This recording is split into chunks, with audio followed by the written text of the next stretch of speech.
un momento que define la Argentina de los años siguientes, y la está definiendo aún hoy. Para entender a la Argentina hay que recordar diciembre del 2001, primeros meses del 2002. Hay que entender ese momento del que se vayan todos.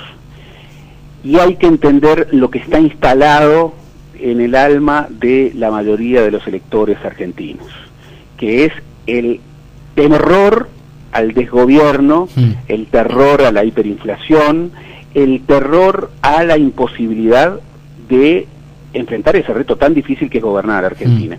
Y yo creo que la oposición, todos los candidatos de la oposición, fracasaron en poder darle al electorado argentino una respuesta mínimamente consistente respecto a, bueno, yo puedo. Y Cristina Fernández, a partir de una gestión de gobierno que, te dejo un titular, lo podemos tratar otro día, sí. Sin su marido ha gobernado mejor, y ha demostrado que puede gobernar desde sí misma, que no es que no es un títere. Ha tenido, su discurso, por ejemplo, es un discurso inédito en el kirchnerismo. Tú me podrás decir, es un discurso que por lo menos hasta ahora contradice las prácticas, sí, pero cuando estaba Néstor Kirchner ni siquiera había discurso. Es un discurso que convoca a los otros, que reconoce a los otros, claro, desde una posición de victoria incontrastable, pero Kirchner nunca llamó a Macri.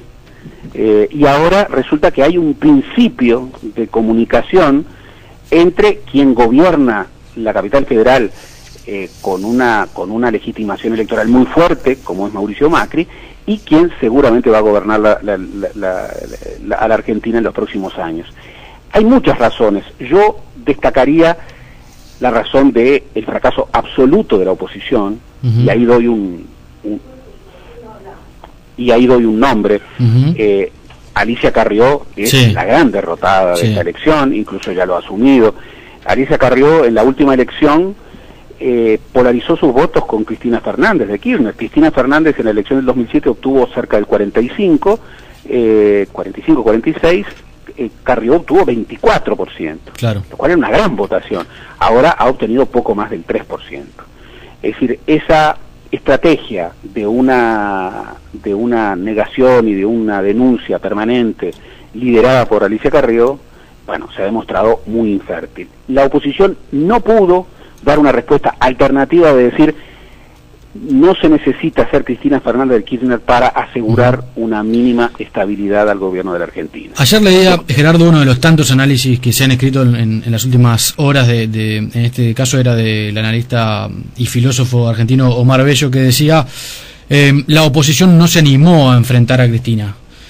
No se animó a enfrentar a una líder política con cierta fortaleza, pero además en un contexto muy particular, que enviudó, que está en el gobierno a pesar de haber pasado por ese trance, y no se animó a enfrentarla en la arena política, ¿no? Digamos, hizo una campaña casi que presentando cuál es la alternativa, pero no pegándole al gobierno como habitualmente se hace si se está en la oposición y se quiere conseguir el lugar del gobierno. El tema es si como construyó su competencia podía. Mirá, yo hace unos meses estuve en un congreso de ciencia política en Rosario, en donde fueron varios de quienes iban a ser candidatos. Por cierto, no fue Cristina Fernández de Kirchner porque ella administró su candidatura hasta el final y en ese momento formalmente no era candidata. Pero era una experiencia interesante porque podías ver a los candidatos, a los actores políticos sometidos a preguntas de los analistas. Y hay una pregunta que para todo aquel que quiera pelear la elección se impone, que es la que tú hacías. Bueno, alguien no peronista ¿puede gobernar la Argentina de hoy? Claro. Esa pregunta, que es la primera pregunta para la que tenía que estar preparado, se la hicieron a Ricardo Alfonsín. Y créeme que Ricardo Alfonsín en la respuesta dio 25.000 señales, pero ninguna dirigida a responder con convicción esa pregunta. Mientras esa pregunta no pueda ser respondida... Perdón, además justamente Ricardo Alfonsín, ¿no? Bueno, perteneciente al Partido Radical, hijo de un presidente que tuvo que dejar antes el gobierno, perteneciente al mismo partido que de la Rúa, que tuvo que dejar antes el gobierno, es decir, era quien tenía que tener preparada la respuesta. Claro, y además, como lo hizo en toda su campaña, Ricardo Alfonsín era casi un Romeo, pero 20 años después, de su padre. Y bueno, la Argentina de hoy me parece que con todo lo admirable que fue Raúl Alfonsín para su tiempo, para su momento, seguramente está buscando otras cosas. Yo creo que Cristina Fernández lo dijo, aprobaron la gestión, Sí. Y yo creo que hay algo de eso. Aprobaron una política económica muy discutida y discutible, pero que hasta el día de hoy no ha explotado, y que le ha dado a Argentina, uno siempre tiene temor cuando habla de la Argentina y particularmente de la economía argentina, le ha dado una estabilidad que bueno, que hasta hoy se mantiene. ¿Se podrá mantener? Gran pregunta. Pero, y esto viene para, ¿qué representa para Uruguay? Alguien te decía que Uruguay no le tenía que dar tanta importancia a lo que pasaba en la Argentina. Bueno, en primer lugar, Uruguay siempre, en su política exterior, tiene algunas preguntas básicas. Una pregunta es quién gobierna Argentina y cómo nos relacionamos con la Argentina. Porque ese vínculo siempre es complicado, siempre es difícil. Ya tenemos un dato firme. La Argentina de los próximos años, 4 años, va a ser gobernada por Cristina Fernández de Kirchner. Este es un tema clave, al cual debemos agregar otro dato muy importante para el Uruguay. El Brasil de los próximos 3 años va a ser gobernado por Dilma Rousseff. Sí. El Uruguay tiene esa previsibilidad. Uruguay hoy hacia dónde se está inclinando en ese juego histórico, se está inclinando y basta ver los datos económicos hacia Brasil. Como dice el presidente Mujica, Uruguay va en el estribo de Brasil. Sí. Por ejemplo, si nosotros discutimos cómo va a seguir la evolución del dólar en el Uruguay, no debemos mirar a la Argentina, tenemos que mirar al Brasil. Incluso hay estudios que revelan un alineamiento firme en cuanto a el valor del cambio, el valor del dólar en Uruguay es absolutamente tributario del valor del dólar en Brasil. Por otra parte, Brasil hoy es claramente nuestro principal comprador. Y hoy tenemos una situación, a mi juicio, razonable, más razonable, en donde históricamente el Uruguay siempre se inclinó por Argentina, y hoy está mucho más cerca de Brasil. Sí, pero eso que decíamos antes sobre la relación con Argentina, el que mejor lo sabe, o uno de los que lo interpreta claramente, es el presidente, que llegó al punto en que ayer Cristina Fernández, en una conferencia de prensa que dio en el lunes posterior a la elección, cuenta en la conferencia que el primero en que la llamó antes que Macri fue José Mujica. Bueno, eso es un dato muy importante. Lo cual habla de que Mujica, quizás la economía se suba al estribo de Brasil, pero sabe mejor que nadie que la relación política con Argentina es la clave, ¿no? O una de las claves. Mujica ha dicho dos cosas, a mi juicio acertadas en términos de el vínculo regional. Uruguay no puede estar enfrentado a la Argentina, dato importante, gobierne quien gobierne, no puede estar enfrentado a la Argentina. Tiene múltiples evidencias históricas que revelan que cuando ha estado enfrentado a la Argentina, ha tenido complicaciones. Y esto, decirlo, no es muy simpático, porque por muchas razones, de toda índole, nosotros incluso alguna vez lo medimos, en Uruguay, y particularmente en Montevideo, hablar, no a favor, pero decir esto, que Uruguay no puede estar en contra o no puede estar peleado con la Argentina, no es popular. Claro. En la época del conflicto con la Argentina, estaba, pero medido, que cada vez que Tabaré Vázquez, por ejemplo, se afirmaba contra el gobierno de Néstor Kirchner, subía 3-4 puntos su popularidad. Sí, y el momento más crítico para la aprobación de gobierno para Tabaré Vázquez fue justamente aquel encuentro con Kirchner en Santiago. Absolutamente, pero si uno lo mira más allá de las encuestas, si uno lo mira como debe mirarlo un presidente, más allá de la popularidad o no que le dé una expresión, yo creo que Mujica, cuando dice Uruguay no debe estar enfrentado a la Argentina, dice algo sensato, dice algo razonable. El Uruguay tiene muchos asuntos bilaterales muy complicados, muy complejos, en donde tiene que acordar con la Argentina, aun cuando sea difícil acordar con la Argentina, y particularmente difícil acordar con este gobierno, pero tiene que acordar con la Argentina. Entonces, este buen vínculo entre los presidentes, más allá de que muchas veces cuando baja a nivel de la negociación concreta se diluye, es un elemento importante. Junto con esto otro, Mujica ha dicho, nosotros vamos en el estribo de Brasil, y una cosa no necesariamente es contradictoria con la otra, pero más allá de quién gobierne, yo creo que hay un dato que los uruguayos deben asumir después de la elección del domingo.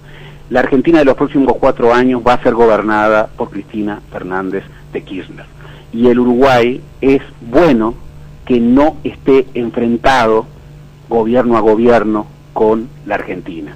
Tiene un haz de asuntos bilaterales que debe negociar con sensatez. En esa perspectiva, yo creo que hay un dato nuevo, y uno diría, ¿y esto es bueno o es malo para el Uruguay? Bueno, ahí ya entraríamos en la opinión. Lo que sí podemos decir es que al Uruguay lo que no le conviene es una Argentina ingobernable. Claro. No le conviene. Claro. Y lo que los argentinos dijeron el domingo pasado es que apostaron por la gobernabilidad y encontraron la mayor garantía de gobernabilidad, más allá de otros elementos, en Cristina Fernández de Kirchner, y por eso me parece que ganó por un margen tan fuerte. Gerardo, nos quedan 2 minutos, pero no puedo dejar de preguntarte, ¿qué lugar ocupa la corrupción en la política de hoy en día? Bueno, gran pregunta. En el caso argentino, te diría que poco. Te diría que poco. Porque te diría que el factor corrupción, y esto es dramático, el factor corrupción no fue un factor decisivo en la definición del electorado argentino. Bueno, las encuestas lo prueban. Sí, claro. Cuando se le pregunta a los argentinos sobre la actitud ante el tema de la corrupción, bueno, en primer lugar, casi todos los dirigentes políticos salen mal, pero particularmente quien sale mal es el gobierno actual. Sale mal. Y hay, bueno, evidencias muy fuertes. Algunos de los bestsellers en la Argentina de los últimos años tienen que ver con denuncias fortísimas, muchas de ellas con un nivel de comprobación importante sobre enriquecimientos ilícitos en todo el elenco kirchnerista y particularmente también en la familia Kirchner. Sí, claro. Por otra parte, en estos 8 años, entre 2003 y 2011, entre otras muchas cosas, han aumentado su fortuna personal de una manera muy fuerte, lo cual, por ejemplo, en el Uruguay, siempre hacemos esa comparación, pero yo no creo que en el Uruguay bueno, primero, no creo que en el Uruguay se pudiera suceder en la presidencia de la República un presidente y luego su esposa como presidenta. No lo creo, es otra política, es otra cultura política. Pero no creo tampoco que un gobierno pudiera de alguna manera sobrevivir cuando la familia presidencial tiene un enriquecimiento tan fuerte que no ha podido explicar de manera consistente. Esto los argentinos lo saben, no es que los argentinos ignoren este problema. Lo que ocurre es que a la hora de decidir privilegiaron otros temas y particularmente dijeron, bueno, este gobierno me da estabilidad, aunque en el tema corrupción no me dé garantías. Y los otros tal vez haya algunos que me den mayores garantías frente al tema de corrupción, pero no me dan estabilidad. Bueno, el electorado argentino claramente decidió por la estabilidad. Es un tema sobre el que te invito a volver en algunas próximas intervenciones, porque además tenemos la costumbre de mirar mucho a Argentina y poco a Brasil. Brasil está viviendo un momento muy complejo en esa coalición entre el PT y el PMDB, donde un gobierno donde cayeron 4 ministros en 7 meses es algo que si fuera en Argentina estaríamos mucho más atentos, como sucede en Brasil. No lo seguimos con la misma atención. Nosotros seguimos cotidianamente, día a día, por muchas maneras, la novela argentina, entre comillas. Y sin embargo, conocemos muy poco al país del cual más dependemos, que es Brasil. Entonces, sabemos todo lo que le pasa a la Argentina y a sus políticos, pero respecto a Brasil sabemos muchísimo menos. Y hay que recordar, hoy dependemos mucho más de Brasil que de Argentina. Y hoy uno de los títulos en Brasil es que la Presidenta está previendo una cumbre entre los principales dirigentes de su partido, del PT y del PMDB, el partido de coalición, que aparte es uno de los partidos más grandes de Brasil, para tratar de refundar el gobierno a 7 meses, porque los escándalos están complicándola.